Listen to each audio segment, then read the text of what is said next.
Mwenyekiti wa kitongoji hicho cha Luafu, Emmanuel Kasuku, ametoa ombi hilo wakati wa ziara baraza la madiwani waliotembelea eneo la mji mpya wa Igalukilo, mahali ambapo wakazi hao wanapaswa kuhamia. Ameiomba serikali kuhakikisha wanaboresha miundombinu yote muhimu na kubadilishiwa jina la eneo hilo.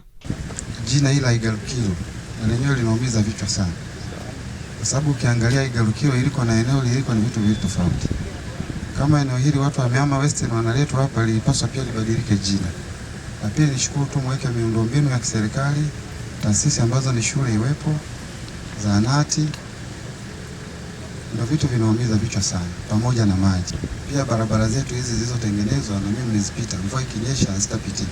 Kaimu mkurugenzi wa halmashauri ya Tanganyika Emmanuel Mgaya amesema wataendelea na maboresho, huku mwenyekiti wa halmashauri ya Tanganyika Hamadi Mapengo akimtoa hofu mwenyekiti huyo na kueleza kuwa mabadiliko ya jina yatafanyika. Hizi barabara tunazoziona tunazifanya kwa kushirikiana na wataalamu wa barabara TARURA.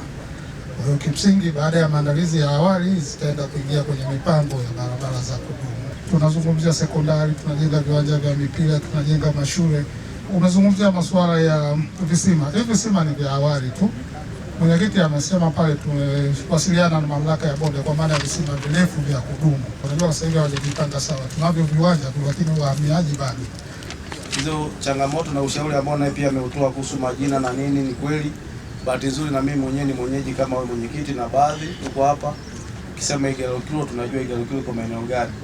Nyamasi Western iko maeneo gani. Kwa hiyo ni maneno tu au majina yaliyotanguliwa kuanzisha hili shughuli, lakini baadaye tutarekebisha na tutawajengea uwezo wananchi wajue kwamba eneo hili litaitwaje au Igalukilo inaishia wapi, Western Nyamasi inaanzia wapi, inaishia wapi. Juma Awadhi ni miongoni mwa madiwani waliohudhuria ziara hiyo.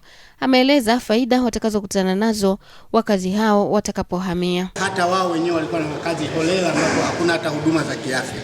Leo tunakusudia kujenga zahanati kwa maana ya sasa kupata huduma ya kiafya kwenye maeneo yake. Hata hivyo, serikali imeahidi kuhakikisha miundombinu yote muhimu inakamilika kwa wakati ili wakazi hao watakapohamia kusiwe na changamoto za upatikanaji wa huduma muhimu ikiwemo elimu, afya, maji na huduma nyingine. Ana Milanzi, Katavi.